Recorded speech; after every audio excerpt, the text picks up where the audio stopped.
শেষ করলাম কোরআন সম্পর্কে। এবার ইসলামী জ্ঞানের দ্বিতীয় উৎস হলো হাদিস। জানার দরকার আছে না নাই? এক্ষেত্রে আমাদের সমাজের দুর্বলতা খুব বেশি। অনেক আলেমকে দেখা যায় কোরআনের অনেক আয়াতের অর্থ জানে, অনেক সূরার অর্থ জানে, বয়ান করলে কোরআন দিয়ে কথা বলে, বয়ান করলে অনুবাদ দিয়ে কথা বলে, বয়ান করে তাফসীর দিয়ে কথা বলে, কিন্তু হাদিস সম্পর্কে তার জ্ঞান একেবারে সীমিত। আলেমদের যদি এই অবস্থা হয়, সাধারণ মানুষের হাদিস সম্পর্কে দুর্বলতা আছে না নাই? অথচ ইসলামকে কমপ্লিট ভাবে বুঝতে হলে, বিশুদ্ধভাবে বুঝতে হলে, বিশেষ করে কোরআন যদি সঠিকভাবে বুঝতে চান, হাদিসের দরকার আছে না নাই? অবশ্যই দরকার আছে। আল্লাহ কোরআনে বলছেন আকিমিস সালাত, সালাত কায়েম করো। এখন সালাত দাঁড়ায়া কায়েম করবেন, শুয়ে কায়েম করবেন, বসে কায়েম করবেন, হেঁটে কায়েম করবেন, কাত হয়ে কায়েম করবেন, পশ্চিম দিকে কায়েম করবেন না পূর্ব দিকে কায়েম করবেন, আল্লাহ কোরআনে বিস্তারিত বলেন নাই। মূল মূল বিষয়গুলো বলেছেন, বিস্তারিত কথা কোথায় পাওয়া যাবে? তাহলে হাদিস যদি আপনি না নেন, তাহলে আপনি সালাত আদায় করতে পারবেন না, যাকাত আদায় করতে পারবেন না, সিয়ামও পালন করতে পারবেন না, হজও করতে পারবেন না। এজন্য হাদিস জানা দরকার আছে না নাই? কোরআন হলো আল্লাহর বাণী, হাদিসটা কার বাণী?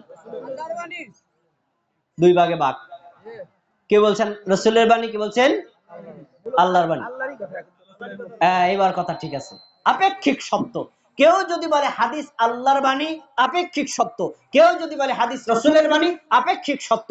রিয়াল সত্য হলো আসলে শব্দটা রাসূলের, মূল কথাটা কার? আল্লাহ। কারণ কোরআনের যে সকল আয়াতগুলো অর্থ আমরা বুঝি না, বিশ্লেষণ বুঝি না, আল্লাহর নবী মুহাম্মদ সাল্লাল্লাহু আলাইহি ওয়াসাল্লামকে সাহাবীগণ প্রশ্ন করেছেন, আল্লাহ তাআলা তখনই আল্লাহর নবীর অন্তরে ওহী ঢেলে দিয়েছেন। যা আল্লাহ ওহী ঢেলে দিয়েছেন, রাসূল তারই বিশ্লেষণ করেছেন। তাহলে এই হাদিসটা যে আসলো, মূলত কার থেকে এসেছে? তাহলে কোরআনের উৎস যেখানে, হাদিসের উৎস সেখানে। এজন্য আল্লাহ বলছেন ওয়ামা ইয়ানতিকু আনিল হাওয়া ইন হুয়া ইল্লা ওয়াহয়ুন ইউহা। আল্লাহর নবী মুখ দিয়ে একটা কথাও বলতেন না ধর্মীয় বিষয় সম্পর্কে, যতক্ষণ পর্যন্ত ওহী তাকে না করা হতো। ওই করতেন কে? আল্লাহ। তার মানে আপনি রাসূলকে একটা প্রশ্ন করলে ততক্ষণ তিনি উত্তর দিতেন না যতক্ষণ আল্লাহ উত্তরটা জানিয়ে না দিতেন। তার মানে উত্তরটা যেটা দিতেন সেটা রাসূলের কথাটা মূলত আল্লাহরই কথা, আল্লাহরই কথা। একটা বাস্তব হাদিস নেন, রাসূল সাল্লাল্লাহু আলাইহি ওয়াসাল্লাম বললেন, শোনো, প্রত্যেক মুমিনের জন্য হজ করা ফরজ। ওয়ালিল্লাহি আলান নাসি, এই আয়াতটা শোনায় দিলেন। সাহাবীগণ প্রশ্ন করে, একজন সাহাবী বলছে, আল্লাহর রাসূল, প্রত্যেক বছরই ফরজ? প্রশ্ন করছে কি প্রত্যেক বছরই ফরজ? একবার প্রশ্ন করছে, রাসূল চুপ। আবার প্রশ্ন করছে, তিনি চুপ। আবার প্রশ্ন করছে, তিনি চুপ। তিনবার প্রশ্ন করার পরে তিনি বলছেন, শোনো, আমি যদি বলতাম নাম, আমি যদি বলতাম হ্যাঁ, তাহলে তোমাদের প্রত্যেকের জন্য প্রত্যেক বছরে হজ করা ফরজ হয়ে যেত। ভাই তখন আমরা পারতাম? টাকা যতই থাক প্রত্যেক বছর হজ করা সম্ভব হয় না। তাহলে প্রথম একবার হজ করা ফরজ, বাকি জীবনে যতবার করবেন সেটা নফল। কোরআনে নাই, আছে কোথায়? তাহলে হাদিস দরকার আছে না নাই? হাদিস ছাড়া ইসলাম কখনো পালন করা সম্ভব নয়। হাদিস এমন একটা ইলম, হাদিস যদি কেউ পড়ে তাহলে তার ইসলাম সম্পর্কে জানার কৌতূহল অনেক অনেক অনেক বেড়ে যায়। বাস্তব একটা হাদিস নেন, সহিহ বুখারী, আবু হুরায়রা রাদিয়াল্লাহু তাআলা আনহু থেকে বর্ণিত আছে, 99 নম্বর হাদিস। আবু হুরায়রা রাদিয়াল্লাহু তাআলা আনহু বলেন, কিলা ইয়া রাসূলুল্লাহ মান আসআদুন নাসি শাফাআতিকা ইয়াউমাল কিয়ামাহ। হে আল্লাহর রাসূল, কিয়ামতের দিন আপনার সুপারিশ পেয়ে ধন্য হবে এই লোকটা কে? প্রশ্ন করছে আবু হুরায়রা, কাকে? কাকে? আপনি সুপারিশ পাবেন কি পাবেন না এই প্রশ্ন আপনার মনে জাগে না? তো রাসূলকে পান নাইতে প্রশ্ন করতে পারেন না, কিন্তু হাদিসে তার উত্তর আছে, জানা দরকার আছে না নাই? খেয়াল করেন। এখন এই রাসূল প্রশ্নটা পাওয়ার পরে সাথে সাথে উত্তর দিবেন, উত্তর না দিয়ে তার মন্তব্যটা শোনেন।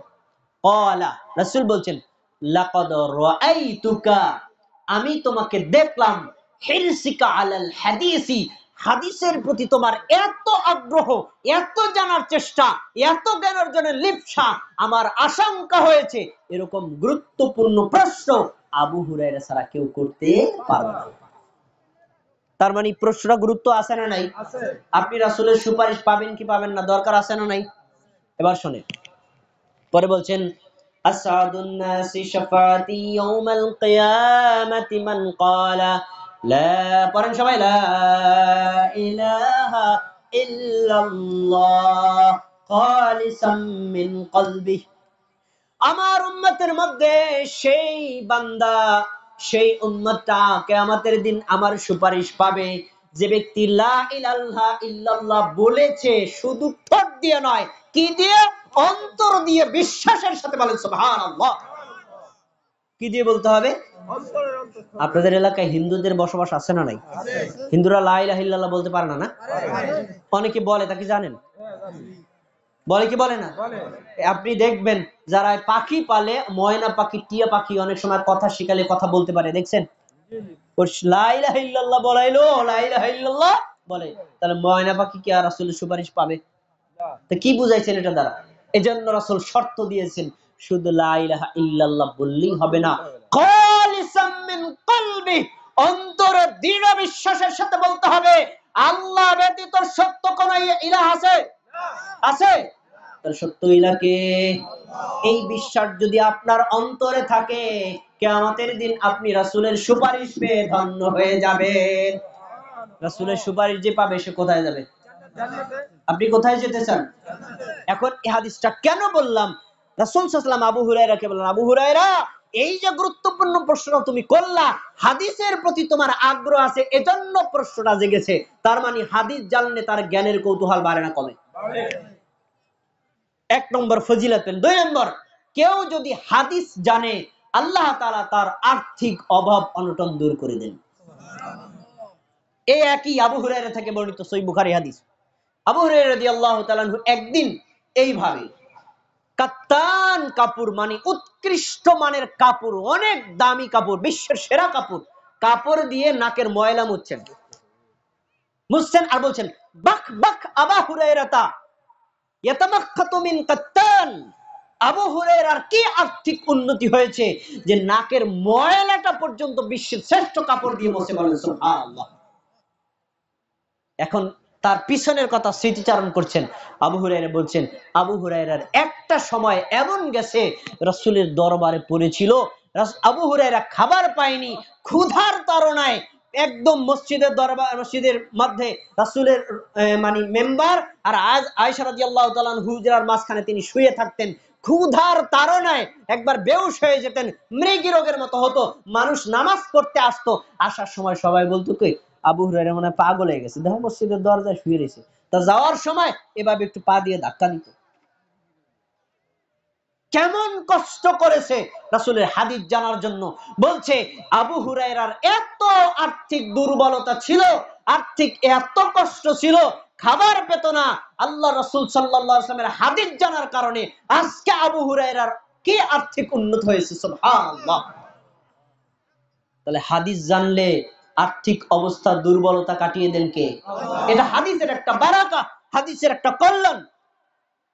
আরেকটি হাদিস, সব সাহাবী বলছেন, আবু হুরায়রা খালি বলে ক্বালা রাসূলুল্লাহ, ক্বালা রাসূলুল্লাহ, আল্লাহ রাসূল বলেছেন। তা আবু হুরায়রা এত হাদিস পায় কোথায়? আমরা বলতে পারি না।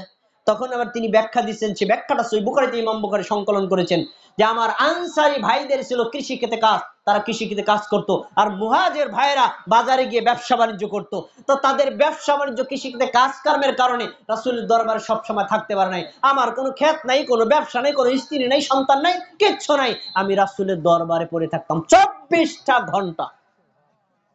তো বলছেন তারা যে হাদিসগুলো ভুলে যেত, আমি সেগুলো মুখস্থ করতাম, তারা যেগুলো শুনতে পারে নাই আমি সে হাদিসগুলো শুনতে পেরেছি, এজন্য আমি হাদিস বেশি বেশি বলতে পারি। যে ব্যক্তি হাদিস বেশি জানবে তার এলেম কি বাড়বে না কমবে? অনেক গুণ বেশি বেড়ে যাবে। এজন্য হাদিস সম্পর্কে আমাদের জ্ঞান অর্জন করতে হবে। ভাই, হাদিসের গুরুত্ব সম্পর্কে অনেক কথা বলা যায়।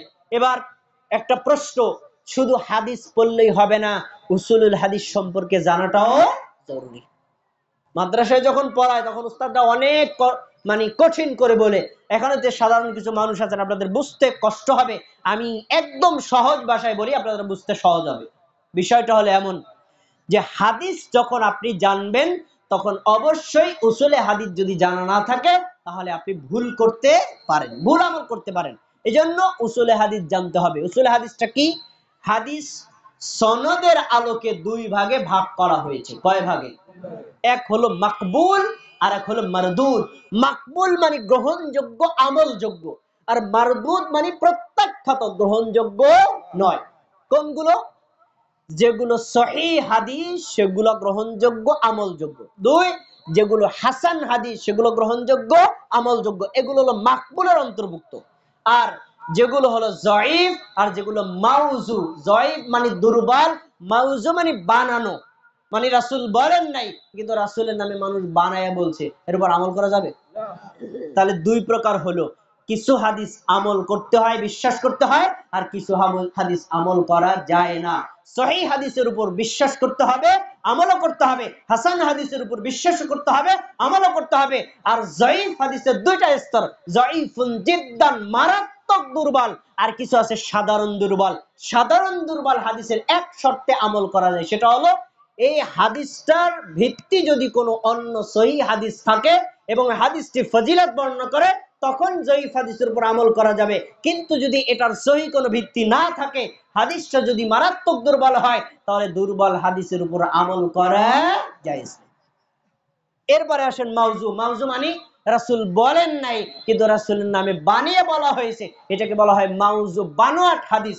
ভাই রাসূল যদি না বলে, রাসূলের নামে কেউ বানায় বলে, এর উপর আমল করা যাবে? প্রশ্ন থাকতে পারে, বানোয়াট হাদিস, জাল হাদিস আছে? অনেকে ভাবতে পারে আছে। উত্তর অবশ্যই আছে। ভাই অরিজিনাল টাকা জাল টাকা আছে না নাই?